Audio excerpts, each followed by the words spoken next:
فَكُلُوا مِمَّا ذُكِرَ اسْمُ اللَّهِ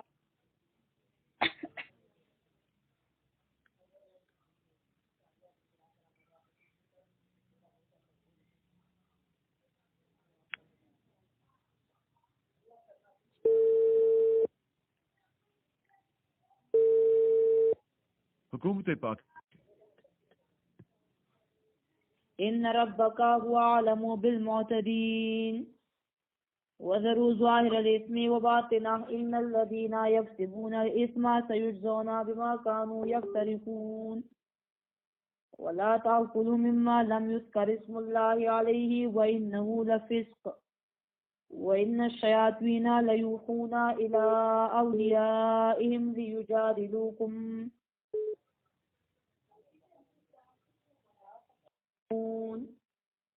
ومن كان ميتا فأحييناه وجعلنا له نورا يمشي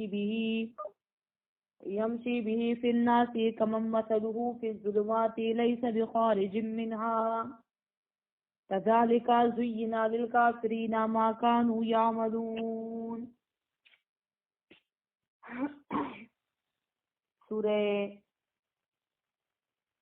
انعام شروع ہے.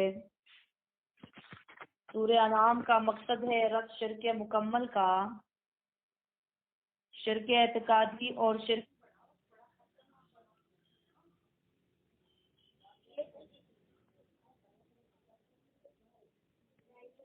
مولاي صل وسلم دائما ابدا على حبيبك خير الخلق كلهم بجدا انت ہے شرک اعتقادی کا، اور دوسرے حصے میں رد کیا جاتا ہے شرک فعلی کا. پہلا حصہ ہمارا آیت نمبر 117 پر مکمل ہو چکا ہے. پہلے حصے میں شرک اعتقادی کا رد اور اس کی جو 4 اقسام ہے ان سب کا رد ہو چکا. اسی طرح اس صورت میں دعوی توحید بھی 10 دفعہ ذکر کیا جاتا ہے.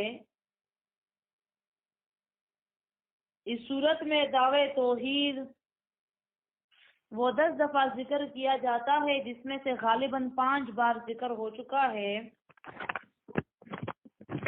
اور اس صورت میں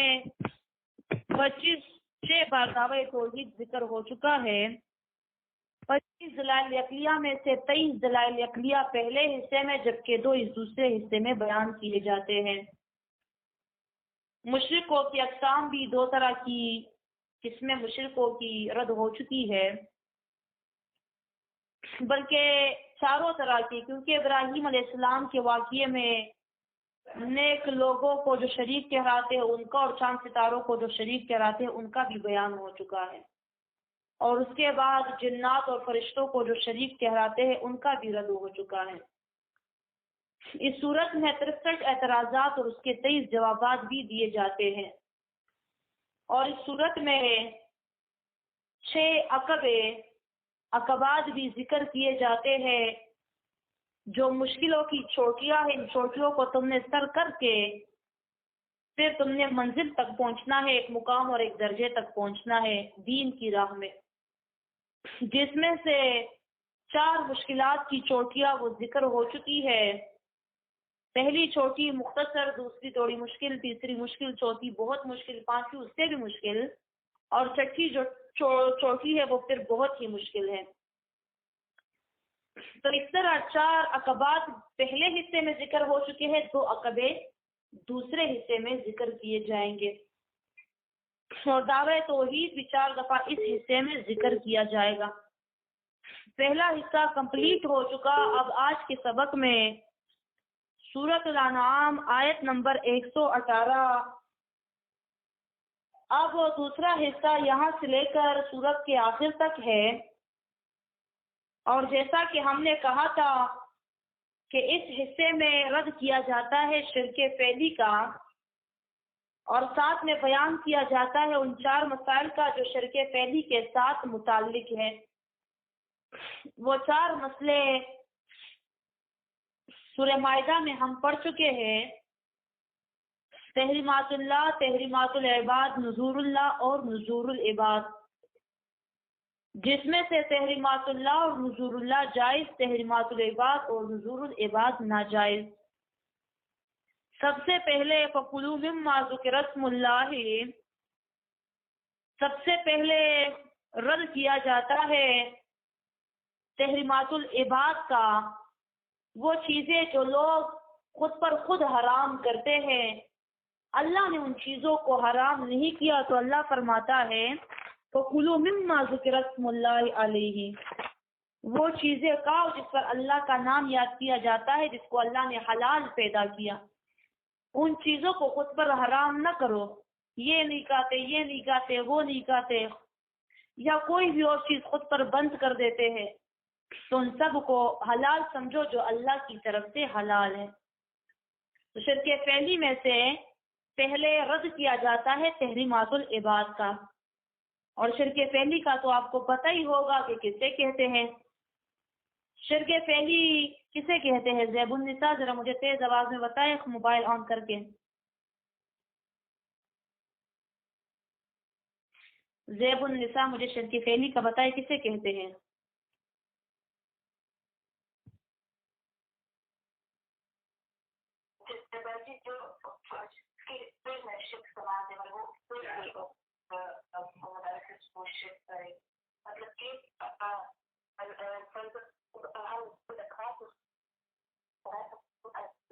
آپ کی آواز کٹ رہی ہے، یہ کیوں مجھے تو نہیں سمجھ آ رہی۔ اچھا صحیح ہے، ٹوٹی پوٹی آواز آپ کی آئی ہے، لیکن چلو آپ نے بتایا صحیح ہے، میں سمجھ گئی، جزاک اللہ۔ چلو میوٹ ہو جائے۔ جی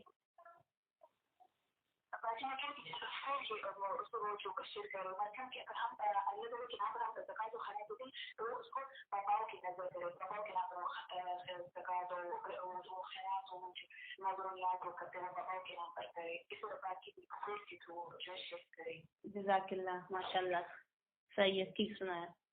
تو شرک فعلی آپ کو سب کو پتا ہے کہ وہ فعل، وہ کام جو اللہ کے لیے خاص ہو، پریکٹیکلی اعتقادی وہ شرک ہے جو آپ کے عقیدے میں ہو۔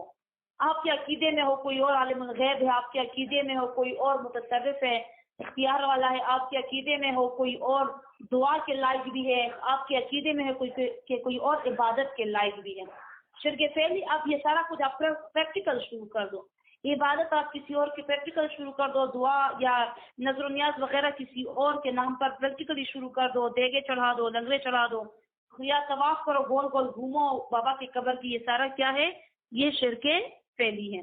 اللہ نبی کریم سب سے پہلے تحریمات العباد کا رد کرتا ہے، یعنی کہ جو چیزیں اللہ نے حرام نہیں کی بندے وہ کھایا کرو۔ فَكُلُوا مِمَّا ذُكِرَ اسْمُ اللَّهِ، تو کھاؤ مما ان چیزوں میں سے ذکر اسم اللہ، ذکر اسم اللہ یاد کیا جاتا ہو نام اللہ کا علیہ جس پر، ان کنتم بآیاتہ مؤمنین، اگر ہو تم اللہ کی آیتوں پر ایمان لانے والے، وما لکم اللہ تأکلوا مما ذکر اسم اللہ، اب زجر دیا جاتا ہے تحریمات العباد والوں کو، ان لوگوں کو زجر دیا جاتا ہے کہ جو چیزیں اللہ تعالیٰ نے حلال کی ہے اور یہ خود پر حرام کر دیتے ہیں، تو ان کو زجر دیا جاتا ہے کہ تم وہ چیزیں کیوں نہیں کھاتے جو اللہ تعالیٰ نے حلال کی ہے، جس پر اللہ کا نام لیا جاتا ہے، غیر اللہ کا نام نہیں لیا جاتا، اور تم وہ چیزیں نہیں کھاتے، وہ خود پر حرام کر دیتے ہو۔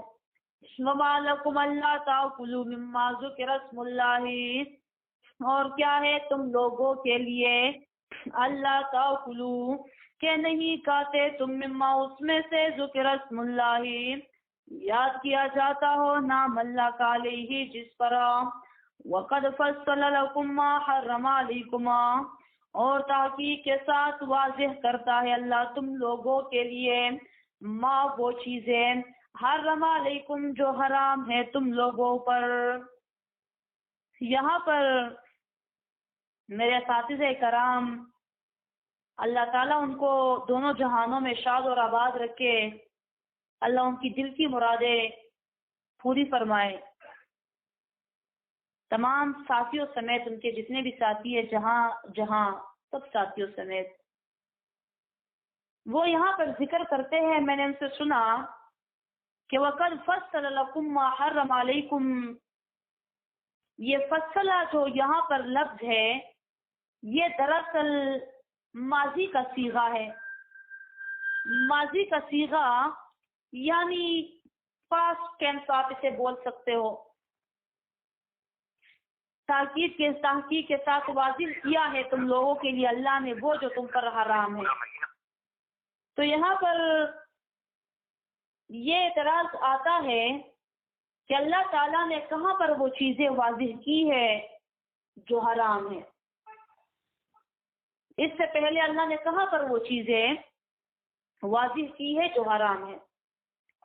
تو بعض لوگ کہتے ہیں اس سے پہلے سورہ مائدہ میں حلال اور حرام کا اتنا ڈیٹیل سے بیان ہوا، بے شک ہوا، سورہ مائدہ بظاہر اس سے پہلے ہے لیکن نزول میں تو وہ اس کے کافی بعد نازل ہوا ہے، وہ مدنی صورت ہے جبکہ یہ مکی صورت ہے، تو مکی صورت میں بھی اللہ کہہ رہا ہے وہ صورت تو مدینے میں نازل ہونی ہے۔ تو بعض کہتے ہیں کہ سورہ بقرہ میں، تو سورہ بقرہ بھی مدنی صورت ہے۔ تو بعض کہتے ہیں کہ سورۃ النحل میں، تو سورۃ النحل میں بھی اتنی وضاحت نہیں ہے۔ تو یہاں پر پھر جواب کیا ہوگا؟ صیغہ ماضی کا ہے اور لیکن حرام اس صورت میں ہونا ہے، سارا کچھ بعد میں۔ تو دراصل یہاں پر معنی ہم نے جو کی وہ یہ کہ اللہ واضح کرے گا تم لوگوں پر، بیان کرے گا تم لوگوں پر وہ جو تم پر حرام ہے، اسی صورت میں وہ بیان ہونا ہے۔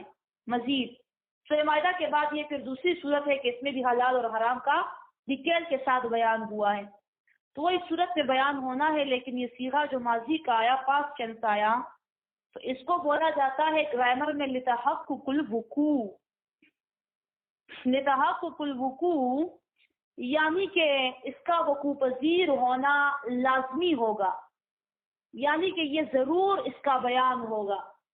کبھی کبھی جب ماضی کا صیغہ ہم بھی اپنی بول چال میں استعمال کرتے ہیں مستقبل کے لیے، تو اس کا مطلب یہ ہوگا کہ ضرور یہ کام ہوگا۔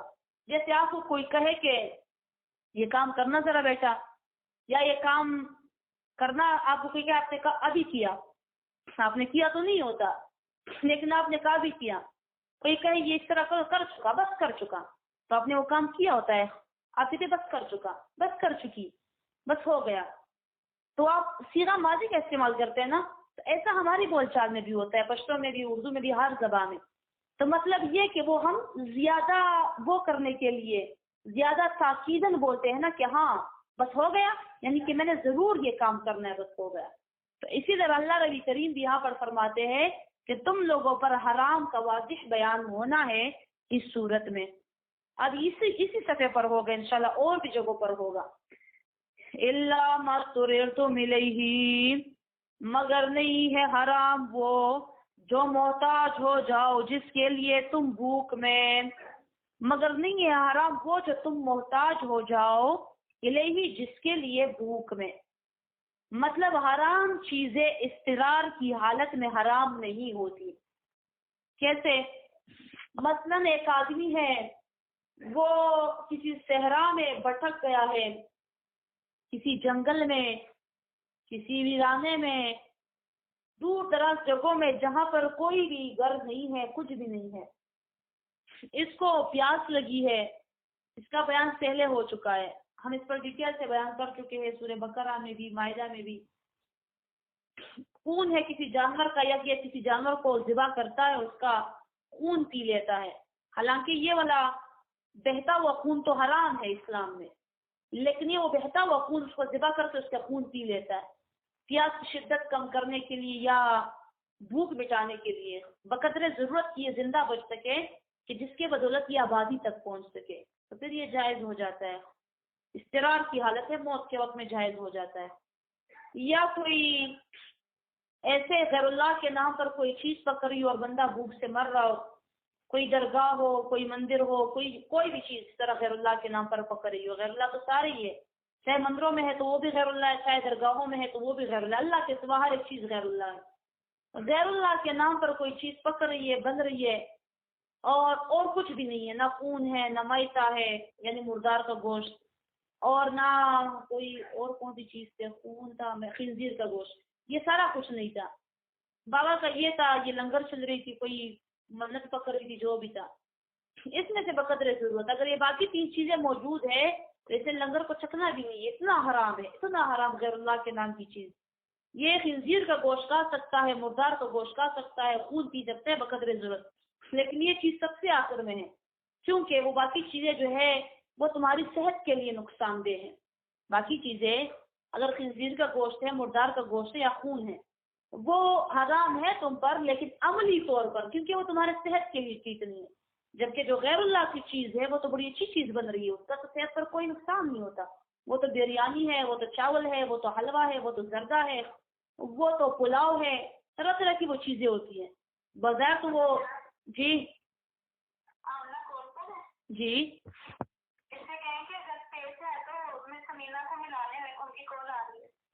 اچھا، میں سمینا کو ملا لوں تو مجھے میسج کیا کہ میں آج درس نہیں لوں گی، مجھے ریکارڈنگ بھیج دے. میں نے اس کو منع کر دیا آمنہ کو.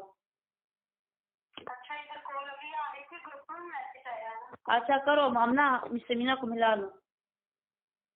بات میں کیا کر رہی تھی، یہ شیطان کو بڑی بری لگتی ہے یہ باتیں.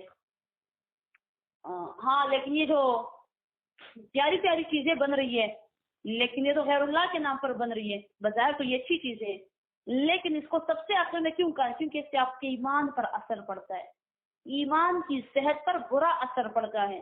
اس سے آپ کی ظاہری صحت پر برا اثر پڑتا ہے، یہ چیز کھانے سے آپ کے ایمان پر اثر پڑتا ہے. لیکن چونکہ آپ مجبوری کی وجہ سے کھاؤ گے تو بقدرے ضرورت یہ نہیں کہ پیٹ بھر کر کھا لو، بریانی ہے اور پلاؤ ہے اور جو چیز ہے نہیں کھانا، بس بقدرے ضرورت. سب سے آخر میں کوئی اور چانس نہ بچاؤ، صرف یہ چیزیں تو کھانا، کیونکہ اس سے ایمان پر اثر پڑتا ہے، باقی چیزوں سے عمل پر اثر پڑتا ہے. اللہ ربی کریم فرماتے ہیں الا ما اضطررتم الیہ، مگر وہ جو تم محتاج ہو جاؤ الیہ اس کے لیے بھوک میں. وَإِنَّ كَثِيرًا لَيُضِلُّونَ، اور بے شک کثیرا زیادہ تر لوگ لیضلون بأہوائہم خامخواہ گمراہ کرتے ہیں لوگوں کو، بأہوائہم ان کے خواہشات کے سبب، بغیر علم بغیر کسی دلیل کے. اللہ تعالیٰ فرماتا ہے کہ بہت سارے لوگ وہ دوسرے لوگ کو گمراہ کر رہے ہوتے ہیں. گمراہ حقیقت سے آنکھیں خود بھی چراتے ہیں اور دوسروں کو بھی چرواتے ہیں. جو بھی آتا ہے دوسروں سے بھی کہتے ہیں کہ آنکھیں چراؤ حقیقت سے. اور یہ دیکھو ذرا، یہ تو عقیدت ہے، یہ تو محبت ہے. اب اس میں کیا ہے؟ اگر کوئی کسی کے نام کا، یہ تو نام کا نہیں ہوتا، یہ تو ایصال ثواب کا ہوتا ہے، یہ تو اس چیز کا ہوتا ہے. ان کے پھر بہانے بڑے ہوتے ہیں، اور یہ تو اس چیز کا ہوتا ہے، اس چیز کا ہوتا ہے. اور لوگ کو گمراہ کیا جاتا ہے قرآن اور سنت کے بغیر.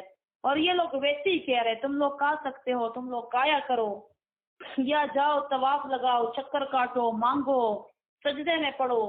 یہ گمراہ کرنا ہوتا ہے.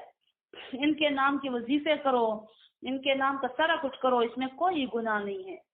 لوگوں کو گمراہ کیا جاتا ہے. ان ربک، اور یہ کون گمراہ کرتے ہیں؟ عوام کو گمراہ نہیں کرتے ہیں. کون سا طبقہ ہے ہمارے ملک میں جو ان عوام کو گمراہ کرتا ہے؟ یہ دینی طبقہ ہوتا ہے جو عوام کو گمراہ کرتا ہے. جو خود کو قرآن والے، جو خود کو اسلام والے، جو خود کو حدیث والے، اور جو خود کو سنتوں والے، جماعت والے، پتہ نہیں کیا کیا کہتے ہیں، لیکن وہ لوگوں کو گمراہ کرتے ہیں. شرکیات میں ان کو مبتلا کرتے ہیں، ان کو بدعات میں مبتلا کرتے ہیں، لا علمی کی وجہ سے، بغیر علم، بغیر دلیل سے. ان کے پاس کیا دلیل ہے کہ یہ کہتے ہیں ان سے مانگو؟ دلیل کیا ہے؟ اگر یہ محبت بھی ہے، عقیدت بھی ہے، تو اس پر بھی کوئی دلیل بتائے نا. کس نے مانگا تھا محبت یا عقیدت سے کسی اور سے؟ کسی صحابی نے، کسی نبی کریم صلی اللہ علیہ وسلم نے؟ چلو مانگنا نہیں تھا نا، یہ بات صحابہ تو تھے نا. کوئی بتائے کیا کسی صحابی نے آپ علیہ الصلوۃ والسلام کو پکارا ہو، آپ علیہ الصلوۃ والسلام سے مانگا ہو، آپ کے نام پر نذر و نیاز کی دیگیں چڑھائی ہو؟ سب سے پہلے ولی پیغمبر تو ہے ہی ہے آپ علیہ الصلوۃ والسلام، لیکن پیر کامل ولی عالم نیک انسان پوری دنیا کے آپ علیہ الصلوۃ والسلام ہے، چاہیے تھا کہ پھر ان کے نام پر سارا کچھ پہلے ہوتا. تو یہ باقی اولیاء اور باباؤں کے ناموں کا دیتے ہو، ان کو اپنے پیغمبر سے تم بڑا جانتے ہو، جب ان کے بارے میں صلی اللہ علیہ وآلہ وسلم کے بارے میں اللہ نے کوئی حکم نہیں دیا قرآن کریم، آپ علیہ الصلوۃ والسلام نے نہیں دیا خود کوئی حکم اپنے بارے میں، صحابہ کرام نے نہیں دیا، صحابہ کرام نے وہ نہیں کیا، تو اور کون ہے کہ ان کے تم درجے آپ علیہ الصلوۃ والسلام سے بھی بڑے کر دیتے ہو، ان کے نام پر سارا کچھ کرتے ہو. ان ربک هو اعلم بالمعتدین، بے شک رب تمہارا وہ خوب جانتا ہے بالمعتدین، زیادتی کرنے والوں کو، بے شک رب تمہارا وہ خوب جانتا ہے زیادتی کرنے والوں کو جو دین میں زیادتی کر جاتے ہیں. وَذَرُوا ظَاهِرَ الْإِثْمِ وَبَاطِنَهُ، وَذَرُوا اور چھوڑ دو ظاہر الاسم وباطنہ، اور چھوڑ دو ظاہر گناہ یعنی شرک فعلی، وباطنہ اور چھپا ہوا گناہ یعنی شرک اعتقادی. شرک فعلی وہ ظاہر گناہ ہے، شرک فعلی یہ ظاہر گناہ ہے کیونکہ یہ نظر آ جاتا ہے. آپ نے کوئی پراٹھے، حلوہ، دیگ، چاول کوئی بھی چیز پکائی ہے کسی اور کے نام پر، یا کوئی جانور گھسیٹ رہے ہو، بابا کے دربار لے کر جا رہے ہو اسے، استغفر اللہ، تو یہ سارا نظر آ جاتا ہے کہ آپ شرک کر رہے ہو. یا درگاہوں کے بعد جو آپ ہجوم دیکھ لیتے ہو، نظر آ جاتے ہیں کہ سارے کے سارے شرک کر رہے، بلا ادھر کوئی کس نے کی ارادے سے ہو رہا ہے گا. ان درگاہوں پر جانا تو مانگنے کے لیے آتے ہیں نا، اور تو یہ شرک کر رہے سامنے نظر آ جاتا ہے. اور ایک ہوتا ہے شرک اعتقادی، شرک اعتقادی جو عقیدے میں ہوتا ہے، اس کا پتہ کسی کو نہیں چلتا کہ یہ مشرک ہے کہ نہیں ہے، بلکہ اس کا پتہ اکثر اوقات انسان کو خود بھی نہیں چلتا کہ میں مشرک ہوں کہ نہیں ہوں.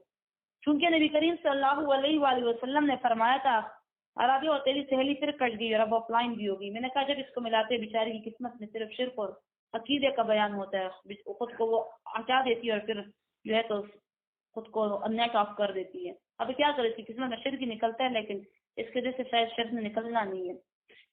تو میں بات کر رہی تھی کہ شرک اعتقادی، اس کے بارے میں حضور نبی کریم صلی اللہ علیہ وآلہ وسلم فرماتے ہیں کہ یہ ایسا شرک ہے کہ یہ چیونٹی کی شکل میں، سرخ چیونٹی نہیں ہوتی باریک سی، تو یہ اگر کسی انسان کے جسم پر رینگ رہی ہو تو بندے کو پتہ ہی نہیں چلتا کہ میرے جسم پر کوئی چینٹی معمولی سی جو چھوٹی سی ہوتی ہے سرخ رنگ کی، ایک تو کالی ہوتی ہے ایک سرخ رنگ کی ہوتی ہے چھوٹی سی، اس کے بارے میں کسی کو پتہ ہی نہیں چلتا کہ میرے جسم پر کچھ رینگ رہا ہے.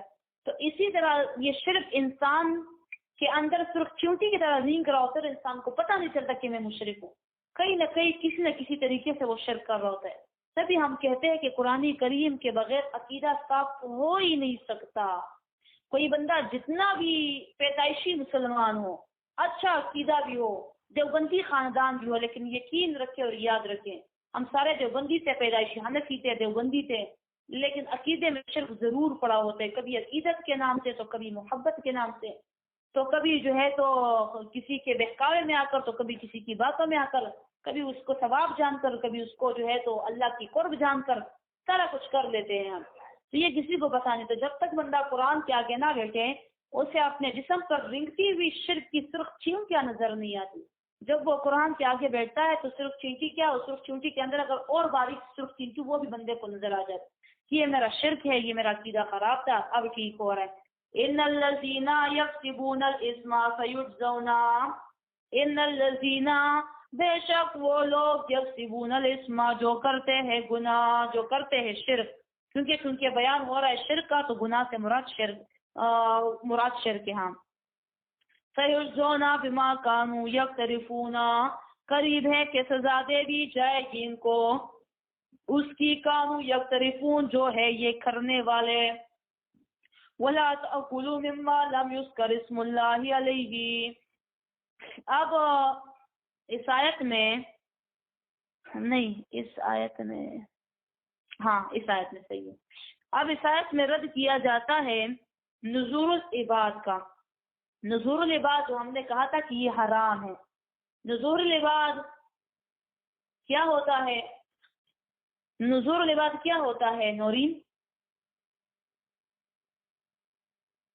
کراچی سے مجھے نورین بتا دے ذرا، نذور العباد کیا ہوتا ہے؟ ذرا دیکھتے ہیں کہ لوگ جاگے ہوئے کہ سوئے ہوئے ہیں. وہ ابھی تک میوٹ ہے، مطلب کہ وہ نہیں سن رہی، وہ کہیں گئی اور موبائل کو میوٹ پہ لگا چکی ہے. اگر آپ میری آواز سن رہی ہے تو بتا دیں. چلو جاگی ہو. ہاں بتاؤ، نزول العباد کسے کہتے ہیں؟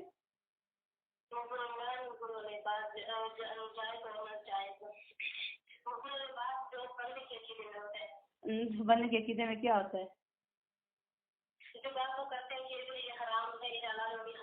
نہ نزول العباد، نزول العباد کس سے بولتے ہیں؟ نزول العباد کس سے بولتے ہیں؟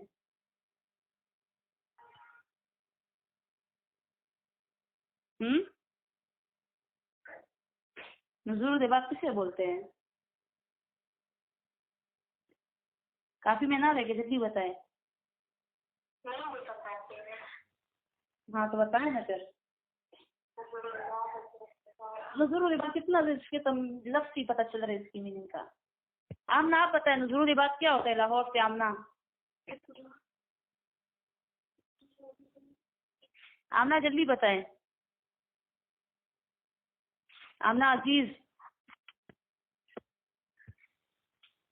پتہ نہیں تم لوگ کہاں سوئے ہوتے ہو، گھنٹے میں جواب نہیں دیتے. میں چھاپا ماروں گی ابھی سردر کے بیچ بیچ، میرا کام بھی آسان ہوتا جائے گا، تم لوگ بتاتے جاؤ گے، میں سنوں گی بس. آمنا عزیز، طیور حرم. ہاں پتہ چل جاتے ہیں کون جاگے اور کون سویا ہے. یہاں سے مجھے مہوش، صبا، ثنا کوئی بتا سکتا ہے؟ جی تو جی نزول العباد کے اللہ تعالیٰ کے علاوہ. نہ آپ والی صبا سے نہیں پوچھ رہی، میں دوسری صبا سے پوچھ رہی ہوں. جی بھائی کون سی کیا کیا کیا بتائیں؟ میں نہیں سنا، شروع سے بتائیں. مطلب نظر ہم لوگ تحفے کو بولتے ہیں نا، یا کوئی چیز جو انسان کے نام پر کی جائے، تو کسی بندے کے نام پر کی جائے، نظر کیا جائے. جیسے ہم لوگ کہتے ہیں کہ اگر ہم کوئی چیز ذبح کرتے ہیں، جی، جب کوئی خیرات وغیرہ کرتے ہیں، ہم کہتے ہیں کہ اس بابا کے نام پر ہم لوگوں نے کیا ہے، یا اس بابا کے نام پر ہم لوگوں نے کیا ہے. مطلب اللہ کے لیے ہم لوگ نہیں کرتے ہیں. اللہ کے لیے جو کام کیا جائے، جو نظر کیا جائے، وہ بندے کے لیے کرنا نزول العباد کا. صحیح ہے، آپ نے ویسے صحیح جواب دیا. تو میں کیا بات کر رہی تھی؟ اس آیت میں رد کیا جاتا ہے نزول العباد کا. وہ نظر یعنی جیسا ہم اللہ کے نام کا نظر مانتے ہیں، منت مانگتے ہیں، نظر و نیاز دیتے ہیں، خیراتیں کرتے ہیں وغیرہ وغیرہ، یہ نظر کسی بندے کے نام پر کرنا کہ اگر میرا یہ کام ہوگا تو میں یہ کروں گی، اگر یہ کام ہوگا تو میں ایسا کروں گی، اس بابا کے نام پر یہ دوں گی، اس بابا کے نام پر یہ دوں گی وغیرہ وغیرہ. یہ کیا ہے؟ اللہ کے سوا کسی اور کے نام پر نظر دینا، منت دینا، خیرات کرنا. یہ کیا ہے؟ یہ نزول العباد ہے اور یہ حرام ہے، یہ شرک فعلی کی قسم ہے. وَلَا تَأْكُلُوا مِمَّا لَمْ يُذْكَرِ اسْمُ اللَّهِ عَلَيْهِ. وَلَا تَأْكُلُوا، اور نہ کھاؤ، مما اس میں سے، لم یذکر اسم اللہ علیہ، کہ یاد نہ کیا گیا ہو جس پر، کہ یاد نہ کیا گیا ہو نام اللہ کا، علیہ جس پر اللہ کا نام یاد نہ کیا جائے تو وہ چیز نہ کھاؤ. کیوں؟ کیونکہ وہ چیز وہ نزول العباد میں آ جاتی ہے، وہ شرک فعلی میں آ جاتی ہے. کیا آپ کہتے ہو یہ بابا کے نام کی جو ہے تو بابا کے نام کا بکرا ہے، بابا کے نام کی دیگ ہے، بابا کے نام کا مرغا ہے، بابا کے نام کے پراٹھے ہے وغیرہ وغیرہ. یہ کیا ہے؟ یہ شرک فعلی ہے، یہ نزول العباد ہے. اس میں سے نہ کھاؤ، بے شک وہ بڑے پیارے چاول بنے ہو، بے شک وہ بڑا پیارا پلاؤ بنا ہو، بے شک وہ بڑا پیارا سالن بنا ہو، نئی چیز کوئی بنی ہو جو تمہیں پسند ہو، من پسند چیز ہو تمہاری، لیکن اس میں سے نہ کھاؤ. بظاہر تو وہ بڑی پیاری چیز ہے لیکن تمہیں اس کے اندر کی گندگی کا نہیں پتا، وہ چیز اندر سے کتنی گندی ہے. وَإِنَّهُ لَفِسْقٌ، اور بے شک یہ چیز ہے فسق، گندا، گندا ترین، یہ چیز گندی ترین چیز ہے یہ جو تم کھاؤ گے، اس کو نہ کھاؤ. ایک اور صورت میں اس کو بولا جاتا ہے، ذرا نکالے سورۃ الحج، وہاں پر بابا کے نام کی چیز کو کیا بولا جاتا ہے؟ نکالے ذرا. پھر یہ کہتے ہیں تم لوگ بڑا یہ چلے جاتے ہو، دور چلے جاتے ہو، بڑی عجیب باتیں کرتے ہو، حلال چیزوں کو، دیگوں کو تم لوگ غلط بولتے ہو. اب وہ قرآن فرماتا ہے تو ہم کیوں نہیں کہیں گے؟ ہم چھپانے والے تو نہیں ہیں، ہم ظاہر کرنے والے ہیں، عیا کرنے والے ہیں اللہ کے فضل و کرم سے. سورہ حج آیت نمبر 30.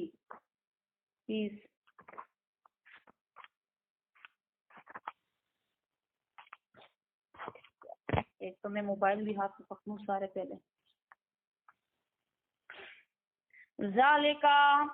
ذالکا یہ احکامات ہے اللہ کے. وَمَن يُعَظِّمْ حُرُمَاتِ اللَّهِ اور وہ جس نے تعظیم کی حرمات اللہ فَهُوَ خَيْرٌ لَهُ اللہ کے عزت والی چیزوں کی.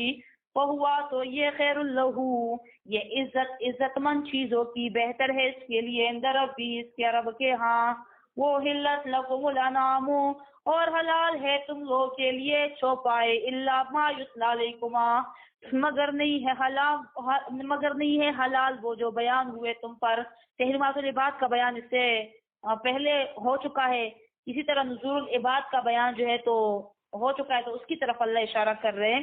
الا ما یتلی علیکم مگر وہ جو بیان کیا جائے تم لوگوں پر. فاجتنبوا الرجس من الاوثان تو خود کو بچاؤ. فاجتنبوا الرجس تو خود کو بچاؤ فاجتنبوا الرجس تو خود کو بچاؤ گندگی سے. من الاوثان یعنی درگاہوں کی گندگی سے. خود کو بچاؤ گندگی سے یعنی درگاہوں کی گندگی سے. وضاحت بھی کی اللہ نے. واجتنبوا قول الزور اور خود کو بچاؤ جھوٹ سے. الرجس من الاوثان درگاہوں کی گندگی. رجس گندگی کو بولا جاتا ہے. رجس اس گندگی کو بولا جاتا ہے جس سے بو بھی جاتی ہو, جیسے بول وغیرہ ہوتا ہے. یہ عربی میں اس کو بولتے ہیں نا, جب میں نام لوں تو انگلش میں جو ہم بولتے ہیں رفع حاجت جو ہوتا ہے, تو اسی طرح اس کو اللہ ربی کریم نے وہ بو والی گندگی کہا. ایک نجس ہوتا ہے, جیسے کتا نجس ہے ناپاک ہے لیکن اس سے بدبو نہیں جاتی.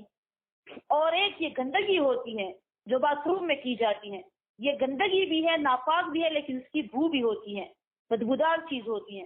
تو اللہ ربی کریم نے درگاہوں میں پکنے والی چیزوں کو کیا کہا؟ بدبودار گندگی کہا. تو اب اگر میرے اساتذہ کرام یا کوئی اور حق پرست عالم کہے کہ درگاہوں میں پکنے والی چیزیں یہ بول برات ہے, یہ گندی چیزیں ہیں, بدبودار چیزیں ہیں, جیسے ہم رفع حاجت کرتے ہیں ایسی چیزیں, اللہ استغفر اللہ, تم لوگوں نے چاولوں کی بےزتی کی, دیگوں کی بےزتی کی, لنگر شریف کی بےزتی کی وغیرہ وغیرہ, تو یہ الٹا ہم پر اعتراض کریں گے. لیکن ان کو یہ نہیں پتا کہ ہم نے چاولوں کی بےزتی نہیں کی, اللہ نہ کرے. چاولوں کی بےزتی بھی تم کرتے ہو, جب شادی ہوتی ہے تو چاول دلہن کے آگے آگے پھینکتے ہو, چینیاں پھینکتے ہو. یہ ہم اس طرح کی بےزتی کوئی نہیں کرتے ہو, نہ ہم چاولوں کو کہہ رہے. ہم تمہارے اس عقیدے کے مطابق جو چیز تم نے جس عقیدے سے پکائی اس کو کھانا اب ایسا ہے جیسے تم کوئی گندگی بدبودار گندگی کھا رہے ہو. بدبودار گندگی تمہارے اس عقیدے کی وجہ سے, تمہارے اس بولنے کی وجہ سے وہ چیز اتنی گندی ہو گئی ہے. تو یہ کہیں گے ہائے خوردہ شریفہ کو انہوں نے بول برات کہا, انہوں نے گندگی کہا, بدبودار گندگی کہا. حلوہ شریفہ کو انہوں نے گندگی کہا. ان کا تو سب کچھ شریفہ ہوتا ہے. جس سے ایک دفعہ ان سے پوچھا گیا, میں نے خود دیکھا, جی فلانی جگہ میں بلی شریفہ کے ماتھے شریفہ پر نالین شریفین کے تصویر بنی ہوئی ہے, تو کیا اس بلی شریفہ کی ماتھے مبارک کی اور جو ہے تو تعظیم کی جا سکتی ہے؟ ہاں بالکل کی جا سکتی ہے. بلی شریفہ کے ماتھے شریفہ پر جو نالین شریفہ بنا ہوا ہے اس کی تعظیم کی جا سکتی ہے. بلی کے سخت تو اس کی تعظیم کی جا سکتی ہے. اسی طرح ان کے تو میرے شیخ محترم کی بات, ان کے تو پیر کی ہوا بھی شریفہ ہوتی ہے. اگر پیر کی ان کی ہوا نکل جائے, کہتے ہیں ریح شریف نکل گیا, ہوا شریفہ نکل گئی, تو ان کے تو پیر کی ہوا بھی شریفہ ہوتی ہے. تو کہتے ہیں یہ تم لوگوں نے حلوہ شریفہ کو, خوردہ شریفہ کو, چاولو شریفوں کو, سرے نواز شریف کو, شہباز شریف کو, سارے شریف ہوتا ہے پنجاب کا, تو پنجاب کی ہر ایک چیز شریف ہے. تو تمام شریفوں کو تم لوگوں نے بول برات کہا, گندگی کہا. یہ ہم نے تو نہیں کہا, یہ میں نے کہا. آپ لوگ بتائیے, میں نے کہا. میں نے تو قرآن کی ٹرانسلیشن کی ہے, ترجمہ کیا ہے. تو جو قرآن نے کہا, جو اس کی میننگ ہے, جو اس کی تفسیر ہے, میں وہی کہوں گی. یہاں پر اللہ نے اس کو گندگی کہا, جبکہ سورہ حج میں اور صورتوں میں اللہ نے اس کو بدبودار گندگی کہا, وہ جو انتہائی گندی چیز ہوتی ہے. وَإِنَّهُ لَفِسْقٌ اور بے شک یہ چیز لفسق خامخواہ گندی ہے. ذرا یہی صورت 145 نکالے, 45. 145 انگریزوں کے لیے.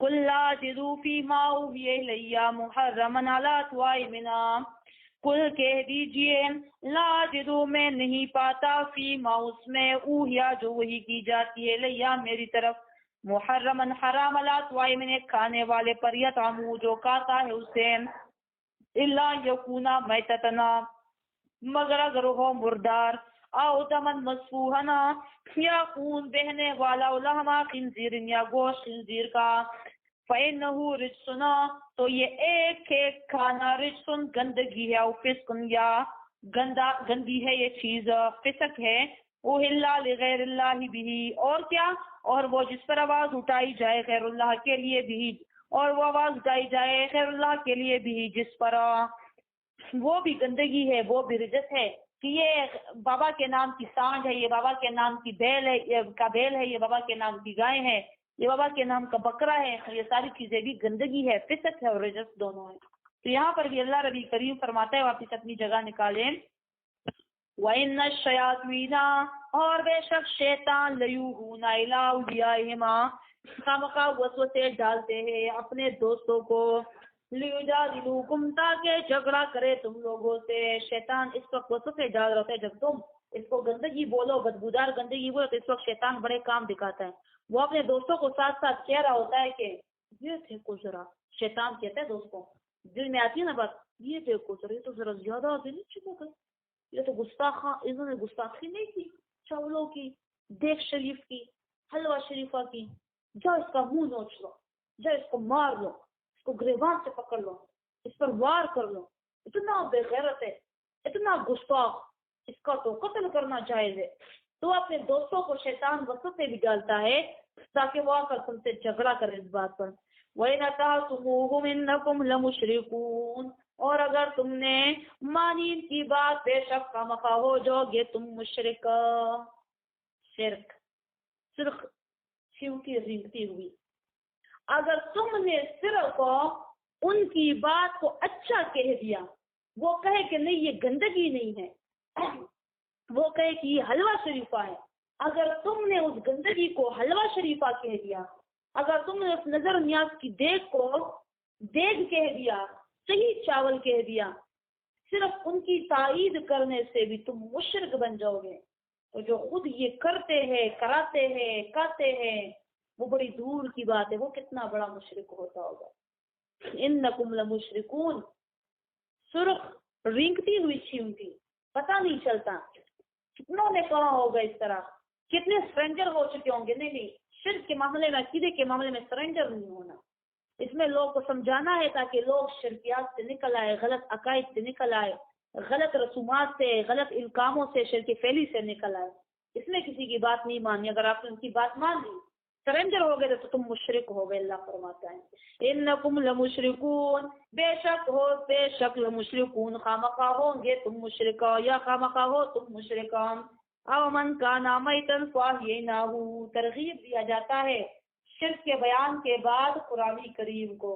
آ جاؤ عقیدہ تمہارا شرک کا تھا تمہارے اعمال شرک کے تھے شرک فعلی کے تھے تمہارا عقیدہ شرک اعتقادی والا تھا. آ جاؤ قرآن کریم کے آگے بیٹھو تم تو مردہ تھے مشرک مردہ ہوتا ہے میت تھے تم. آ جاؤ قرآن تجھے زندہ کر دے تجھے اپنے زندہ رب سے ملا دے قریب کر دے. آ جاؤ قرآن کے آگے بیٹھو تاکہ تم زندہ ہو جاؤ. ابھی تک تم مرے ہو قرآن سے ہٹ کر لوگ یاد رکھے وہ مرے ہوئے ہیں. علم حیات ہے اور جہالت موت ہے. عالم حیات ہے جاہل میت ہے. اللہ ربی کریم فرماتا ہے اومن کانا میتن فاحییناہ آیا وہ کانا میتن آیا وہ جو تھا مردہ فاحییناہ تو ہم زندہ کر لیتے ہیں اسے. آیا وہ جو تھا جاہل تو ہم اسے زندہ کر لیتے ہیں قرآن پر. وجعلنا له نورا یمشی بھی فی الناس اور ہم ٹھہراتے ہیں اس کے لیے روشنی یمشی بھی فی الناس کہ یہ چلتا ہے اس پر فی الناس لوگوں میں. اللہ فرماتا ہے قرآن سے پہلے یہ جاہل تھا، یعنی مردہ تھا، میت تھی یہ. میں نے اسے قرآن کریم کے بیان کے بعد زندہ کر دیا. ایسے زندہ کر دیا کہ اس کو ایک روشنی عطا کر دی قرآن کریم کی صورت میں. یہ روشنی ہاتھوں میں لیے یہ اب جا کر اندھیروں کو جو ہے تو ختم کرتا ہے، روشنیوں کو جلاتا جا رہا ہے. اندھیروں کو ختم کر کے یہ روشنیوں کو جلاتا جا رہا ہے، اور لوگوں کو بھی اللہ کے حکم سے قرآن کریم کے ذریعے زندہ کرتا جا رہا ہے.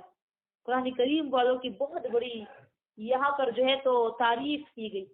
قرآن والے، علم والے یہ زندہ ہے، ایسے زندہ ہے کہ یہ دوسرے لوگوں کو بھی اللہ کے حکم سے، توفیق سے حیات بخشتے ہیں، زندگی بخشتے ہیں. کبھی کبھی بندہ سوچتا ہے نا، اگر یہ قرآن نہ ہوتا، میں اگر صرف سوچوں بھی تو آپ یقین کریں سب بھی مجھ پر جیسے یہ بال کھڑے ہو گئے جسم پر. اگر قرآن نہ ہوتا تو میں کیا ہوتی؟ اللہ ہمیشہ اس پر ثابت قدم رکھے، قائم اور دائم رکھے. یہ جن کے پاس قرآن نہیں، پتہ نہیں یہ زندگی کیسے گزار رہے. مجھے یقین نہیں آتا، تو شاید میرا مائنڈ بالکل بدل چکا ہے کہ بچپن سے قرآن قرآن قرآن اور قرآن، اللہ مرتے دم تک رکھے. لیکن میرا یقین نہیں ہوتا کہ لوگ قرآن کے بغیر بھی زندگی گزارتے ہیں. قرآن ان کی زندگی میں نہیں ہوتا، وہ کیسے زندگی گزارتے ہیں؟ مردہ زندگی گزارتے ہیں، زندہ لاش ہے، مورتیاں ہے، چلتی پھرتی مورتیاں، چلتی پھرتی لاشیں ہیں ان لوگوں کی جو چل رہی ہیں. ان میں حیات نہیں ہے، ان کی روح مرجائی ہوئی ہے. حیات وہ قرآن کریم سے یہ زندگی ملتی ہے، حیات ملتا ہے، زندگی قرآن کریم سے ملتی ہے. اور یہ تو نہیں ہے نا کہ آپ آکسفورڈ تک چلے جاؤ، ہارورڈ تک چلے جاؤ، بڑی بڑی ڈگریز لے اور آپ حیات ہو گئے، آپ زندہ ہو گئے. نہیں، اس سے کوئی زندہ نہیں ہوتا. وہ تو آپ اللہ سے اور دین سے اور بھی دور کرتا ہے. دنیاوی تعلیم جو سائنس ہے، جو میتھ ہے، جو انگلش ہے، وہ آپ کو اللہ کی قریب کرتی ہے. دنیا کا ایک کام ہم منع تو نہیں کرتے، بہت ساری تعلیم حاصل کرے، لیکن یہ نہ کہے کہ وہ بھی علم ہے اور وہ بھی آپ کو اللہ کے قریب کرے گی یا جنت میں لے کر جائے گی. ایسی تو کوئی بات نہیں ہے. وہ تعلیم ہے، وہ علم نہیں ہے. علم قرآن کریم ہے. آپ کو پتہ ہے یہ باقی کتابیں جو دین کے نام پر بنی ہوتی ہے اس کو بھی فنون بولا جاتا ہے. علم صرف قرآن کریم ہے، صرف، کیونکہ علم یہ بہت شریف شے ہے. علم اللہ کی صفت ہے، اور اللہ کی صفت، علم اللہ کی صفت ہے نا. اللہ عالم الغیب ہے، اللہ عالم ہے، جاننے والا ہے. تو اللہ کی صفت صرف قرآن ہی ہو سکتی ہے. صرف قرآن کو ہی آپ علم بول سکتے ہو، اور کسی چیز کو نہیں. علم صرف قرآن کو بولا جاتا ہے، کیونکہ علم اللہ کی صفت ہے، اور اللہ کی صفت زمین پر دنیا میں وہ قرآن کریم ہے. باقی ہر ایک چیز مخلوق ہے، فرشتے، پیغمبر، اولیاء، انسان، جنات، سارے کے سارے مخلوق ہیں. ایک قرآن کریم ہے، یہ اللہ کا علم ہے، تبھی یہ زندہ کتاب ہے.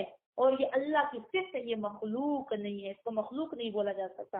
اس بات پر امام احمد بن حنبل رحمۃ اللہ علیہ نے کئی سال تک، 7-8 سال تک، کبھی جیل گزاری تو کبھی مارا گیا تو کبھی پیٹا گیا. اس بات کر کے ان سے کہا گیا کہ آپ کہو کہ قرآن مخلوق ہے. وہ کہتے تھے نہیں، قرآن اللہ کی صفت ہے، قرآن مخلوق نہیں ہے. قرآن کو مخلوق نہیں کہا جا سکتا، قرآن اللہ کی صفت ہے.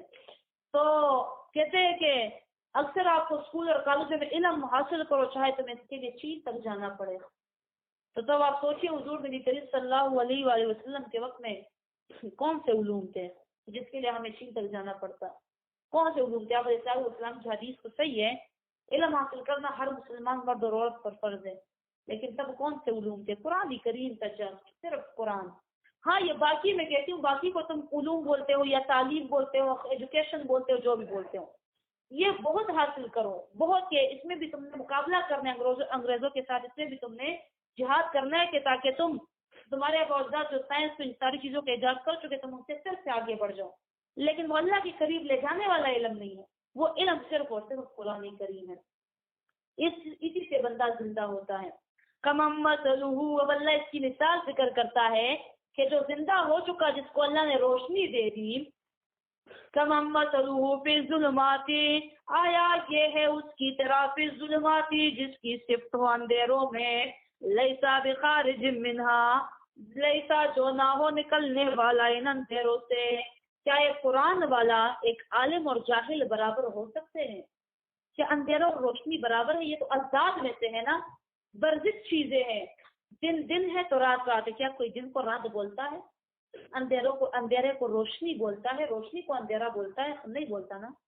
آپ نے اکثر لوگ بعض لوگ کہتے ہیں ہمارا تمام ایک جیسے لوگ ہیں. نہیں نہیں نہیں، تمام مسلمان ایک جیسے ہیں. نہیں نہیں نہیں، اللہ ربی کریم نے جب میرے رب نے قرآن کریم میں تمام کو ایک جیسا نہیں کہا، تمام مسلمانوں کو ایک جیسا نہیں کہا، تو وہ کیسے ایک جیسے ہو سکتے ہیں؟ بہت بڑا فرق ہے عالم اور جاہل کے بیچ، بہت بڑا فرق ہے استاد اور شاگرد کے بیچ، بہت بڑا فرق ہے علم اور جہل کے بیچ. یہ دو چیزیں کبھی ایک جیسی نہیں ہو سکتی.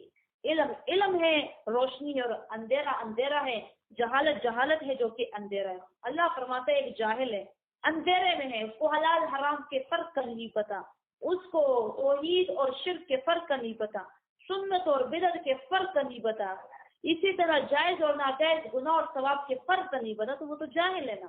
وہ جاہل ہے، وہ اندھیرے میں ہے. اندھیرے میں جب بندہ ہوتا ہے تو اسے کسی چیز کے فرق کا پتہ چلتا ہے. جب اب آپ اپنے کمرے کی لائٹ بجھا دو، ہے تو اندھیرا، رات ہے نا، تو روشنی اور کی آنی نہیں ہے. آپ لائٹ بجھا دیں، آپ کو سفید چیز بھی کالی نظر آئے گی. ہوتا ہے نا ایسا؟ بلکہ آپ کو اکثر چمکے ہوئے کپڑے جو ہوتے ہیں، لٹکے ہوئے کپڑے، وہ بھوت پریت اور جن نظر آتے ہیں، ابھی آ کر آپ کو جپٹ لیں گے. ایسا ہوتا ہے اکثر. ہمیں طرح طرح کی شکلیں دے، کوئی جانماز ایسے ابھرا ہو پڑو، ہائے یہ بھوت بیٹھا ہوا ہے. کوئی چیز ایسے، کوئی گلدان ہو، کوئی اور کوئی چیز ہو کمر میں، ہائے وہ شاید مجھے کوئی جن وغیرہ دیکھ رہے، جلدی سے بستر میں خود کو چھپا لیتے. یہ کمال اندھیرے کا ہوتا ہے. جب آپ لائٹ لگاتے ہو تو وہ کوئی قمیص ہوتی ہے یا کوئی جانماز ہوتا ہے یا کوئی اور چیز پڑی ہوئی ہوتی ہے، لیکن آپ کو ڈر لگتا ہے.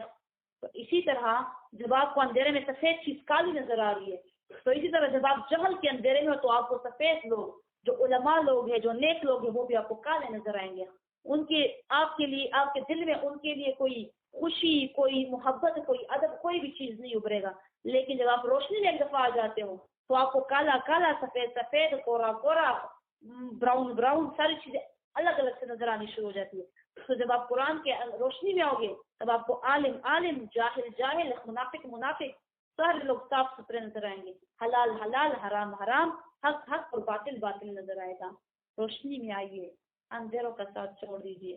روشنی میں آئیے اور روشنی پائیے اور روشنی والوں کا ساتھ دیجیے. قرآن کریم کے ساتھ تعلق برقرار رکھیے، قرآن کریم کو نہ چھوڑیے. قرآن روشنی ہے، جہل اندھیرا ہے. كذلك زين للكافرين ما كانوا يعملون. كذلك اسی طرح زین للکافرین پیارے کیے گئے ہیں کافروں کے لیے، ما كانوا يعملون وہ اعمال جو یہ کرتے ہیں. فَكُلُوا مِمَّا ذُكِرَ اسْمُ اللَّهِ روکا اس میں سے یاد کیا جاتا ہے نام اللہ کا، جس پر ان کنتم بیااتی مومنین، ان کنتم اگر ہو تم اللہ کی آیتوں پر مومنین، ایمان لانے والے. وما لکم اللہ تأکلوا مما ذکر اسم اللہ علیہ اور کیا ہے تم لوگوں کے لیے کہ نہیں کھاتے اس میں سے یاد کیا جاتا ہے نام اللہ کا، جس پر وقت فصل لکما اور تحقیق کے ساتھ واضح کرتا ہے اللہ تم لوگ کے لیے وہ چیزیں جو حرام ہے تم لوگوں پر. اللہ مگر نہیں ہے حرام وہ کہ مسترتما اللہ مگر وہ جو تم محتاج ہو جاؤ الہی جس کے لیے بھوک میں کثیرن اور بے شک زیادہ تر لوگ یضلون خامخواہ گمراہ کرتے ہیں لوگوں کو بیا ہوا اہم اپنے خواہشات کے سبب بغیر علم بغیر دلیل کے. ان ربک بے شک رب تمہارا ہوا علم وہ خوب جانتا ہے بالمعتدین حد سے گزرنے والوں کو. وَذَرُوا ظَاهِرَ الْإِثْمِ وَذَرُوا اور چھوڑ دو ظاہر الاسم ظاہر گناہ کو یعنی شرک پہلی کو، وَبَاطِنَهُ اور شرک اعتقادی کو. إِنَّ الَّذِينَ يَكْسِبُونَ الْإِثْمَ بے شک وہ لوگ جو کرتے ہیں شرک، سَيُجْزَوْنَ قریب ہے کہ بدلہ قریب ہے کہ سزا دی جائے گی ان کو، بما اس کی کام یقترفون جو ہے یہ کرنے والے. ولا تأکلوا اور نہ کھاؤ اس میں سے کہ نہ یاد کیا جائے نام اللہ کا جس پر اور بے شک یہ چیز ہے گندی. وان الشیاطین اور بے شک شیطان لیوہون خامخواہ وسوسے ڈالتے ہیں الی اولیائہم اپنے دوستوں کو، لیجادلوکم تاکہ جھگڑے تم سے، وان اطعتموہم اور اگر تم نے مانی ان کی بات، انکم بے شک تم لوگ لمشرکون خامخواہ ہوں گے مشرک. او من کانا میتنا، آیا وہ جو ہو جاہلا، آیا وہ جو ہو مردہ، فاحییناہ تو زندہ کر دیتے ہیں ہم اسے قرآن کے ذریعے، وجعلنا لہ نورا اور ٹھہرا دیتے ہیں ہم اس کے لیے روشنی، یمشی بھی فی الناس یہ چلتا ہے اس روشنی پر لوگوں میں، کمم مثلہ آیا اس کی مثال ہے اس کی طرح، آیا اس کی صفت ہے اس کی طرح، آیا یہ اس کی طرح ہے جس کی صفت ہو اندھیروں میں، لیس بخارج منہا یہ نہ نکلنے والا ہو ان اندھیروں سے، کذالک اسی طرح زینا للکافرین پیارے کیے گئے ہیں کافروں کے لیے، ما کانوا یعملون وہ اعمال جو وہ کرتے ہیں۔ سنائیے۔ بسم اللہ الرحمن الرحیم۔